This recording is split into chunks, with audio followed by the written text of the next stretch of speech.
The President has given authority or instructions for me to make some announcements that are very relevant to our ongoing performance evaluation of the various offices and agencies of the executive branch. Let me first announce the people whose resignations have been accepted. Take note of this. Those whose resignations have been accepted are the following: Chairperson and Chief Executive Officer Maynardo Sabili of the Presidential Commission for the Urban Poor. Mr. Terence C. Calatrava, Presidential Assistant for the Visayas. And Mr. Almarim C. Tila, Presidential Assistant on Muslim Affairs. Terminated is Mr. Menandro M. Espinelli, Presidential Advisor for Special Concerns.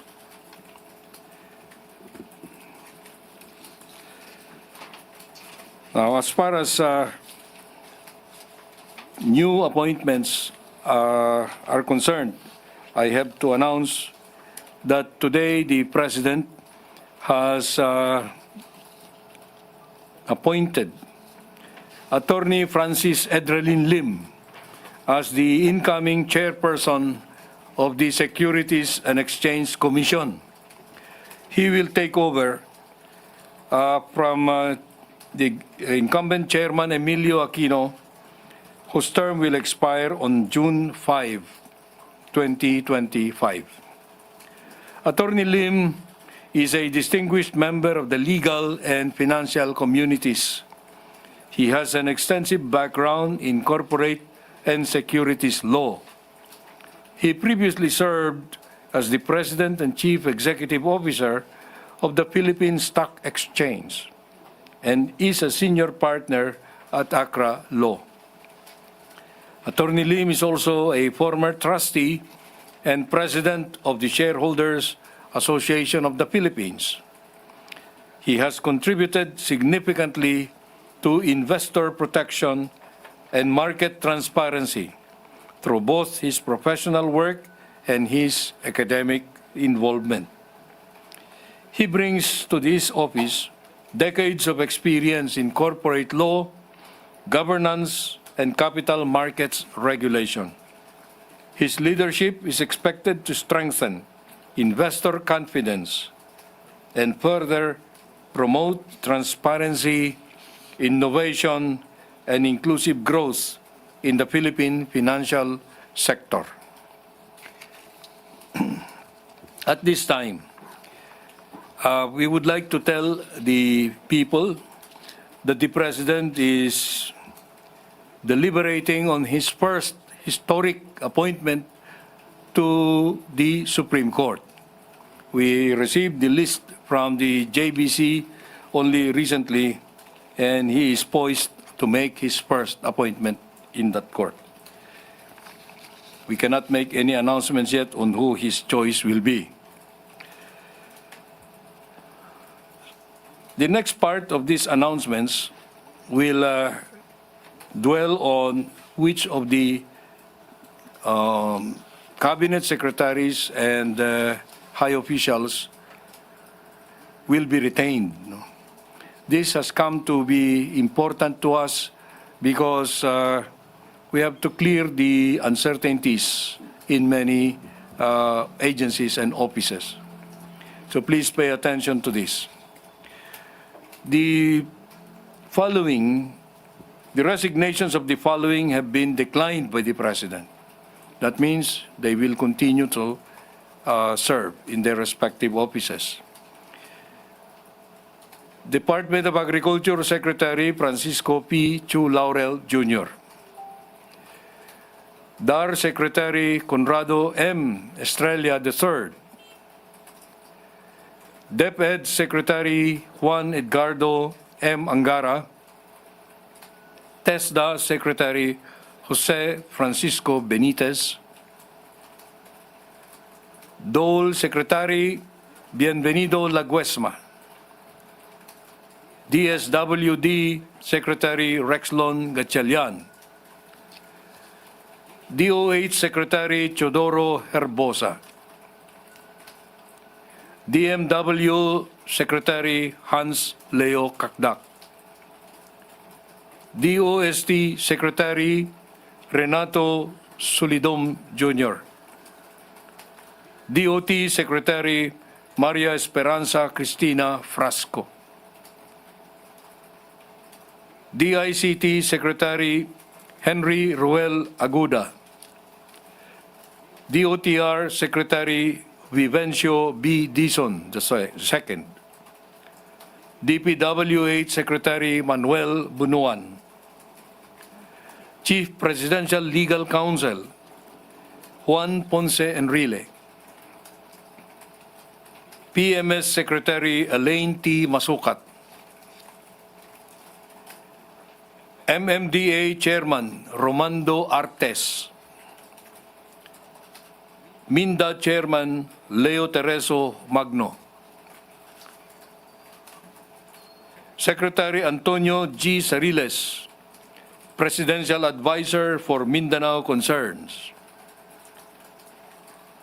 BIR Commissioner Romeo D. Lumagi Jr.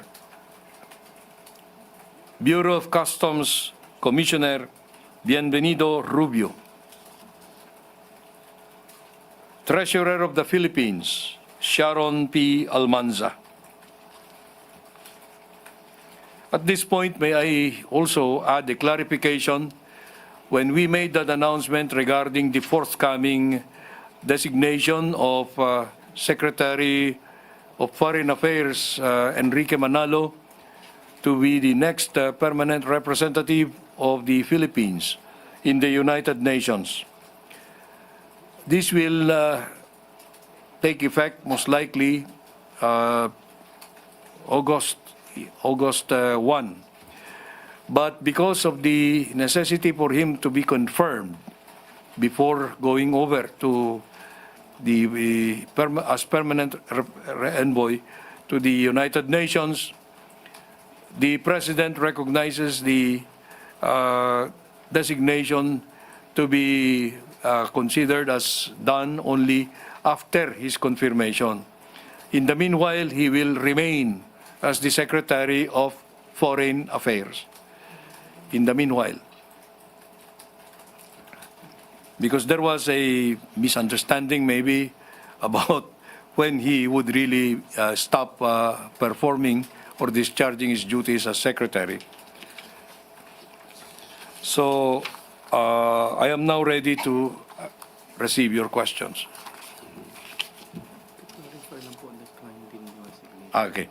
May I just make this additional point? That means that Secretary Manalo's courtesy resignation was declined. He continues to be the Secretary of Foreign Affairs. It's necessary to clarify that because there should be no uncertainty about his status. Okay, I may now accept your questions.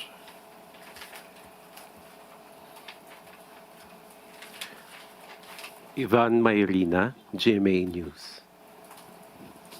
Yes, good afternoon. Yes. With the announcement on the cabinet secretaries whose courtesy resignations were declined, it appears that this performance review was not as sweeping as the public may have anticipated. Well, if you are asking for blood, there will still be blood. But, you know, we are still undertaking continuing performance evaluations even of those undersecretaries or those lower than the cabinet rank functionaries.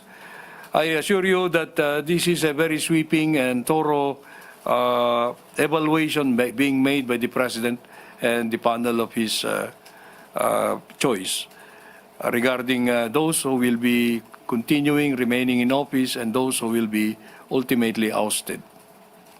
But at least for the major departments, wala hong masyadong movement. So does the President expect changes in how these departments are run with the same heads? That's a very good question. No? All of them who have been retained, including myself, are expected to give fresh attention to the mandates and to give more performance, show more performance in our respective areas. And if you will note, these secretaries whose resignations have been declined need to be announced, because there have been many speculations that have been going around, and they have been the victims of intrigues and harassment from many quarters. That's why we came out today with an announcement of who they are, because it's just simple justice to them. Thank you. Ace Romero, Philippine Star. Secretary, yung mga kalihim po na hindi ninyo nabanggit, we can assume na ongoing pa po yung performance review sa kanilang performance. You're right. Yes, that's true. May we ask for the reasons why yung mga nabanggit po ninyo na nauna kanina, tinanggap yung kanilang pagbibitiw? Well, these are the officers of various ranks. May undersecretary, may secretary, may assistant secretary ang levels. Well, the assessments about them is that they did not perform up to par. That's the assumption. So we will just leave it at that. Jean Mangaluz, philstar.com. Good morning, Secretary. Are we still Good morning. assessing? Ay, good afternoon. Are we still assessing the chiefs of the GOCCs? Yes, you know, the chiefs of the GOCCs, as I mentioned last time, is that they are subject to the yearly review by the GCG. But their heads of offices, they will surely be assessed by us. Okay? So the annual review by the GCG is mandated by law. The GCG law requires this to happen in the middle of every year. So about now, June. We do not know what the GCG is going to recommend, but on our part, as far as the heads of the GOCCs are concerned, we will surely come up with announcements very soon. Tristan Nodalo, Newswatch Plus. Hey sir, good afternoon. Sir, just siguro a follow-up lang din. No? Given nga po yung line-up ng mga hindi po tinanggap na resignation o nagstay na cabinet members, may marching orders po ba sa kanila yung Pangulo now that sila yung magko-continue nung last 3 years na term? Well, the President will give individual marching orders to all of them. And as of now, it will not be convenient for us to mention what are those marching orders. But definitely they know that the President demands the highest degree of performance. And those who have not been retained know also where they have failed or where they were short in delivery. Siguro sir, message na lang po sa public na baka isipin nila wala namang nagbago sa lineup of cabinet secretaries, at the very least, yung marami pong natira na sila rin naman. Ano pong mensahe nyo sir sa publiko? Well, alam nyo, ito ang gusto kong maintindihan ninyo, no? The President is a manager. He has his own levels of achievement that he has imposed on each of us in the cabinet. And his expectations are there, and it is only the President who can decide if we performed up to par, or we delivered on those promises or the expectations that he gave to us, announced to us at the beginning. And because of this, the President might have probably, most likely, determined that most of these whom he retained have performed at par. because otherwise he would surely have fired them. You know, this is not a purge. You must understand that. That's why we went to the courtesy resignation as the means for implementing this reorganization. But, you know, even if you have been retained now, you will still be expected to make your, to deliver on your marching orders. And these are very specific to each of these respective officers, officials of government. Maricel Halili, News 5. Magandang hapon po, sir. Sir, yun pong na-mention ninyo kanina na mga officials who will be replaced. What are the reasons that the President decided to remove them from the post? Are they involved in particular issues or just failure to meet the expectations of the President? Yes, good that you asked that because, you know, these are the presidential advisors, presidential assistants. No? There are many of them. And the four whom we have named today were probably those that the President, as of now, has determined that they have not delivered on their respective mandates. I will not delve into the details because they are not to be, they're of different categories, okay? But let us assume that the President has good reasons, the best reasons, not to continue with their services as of this time.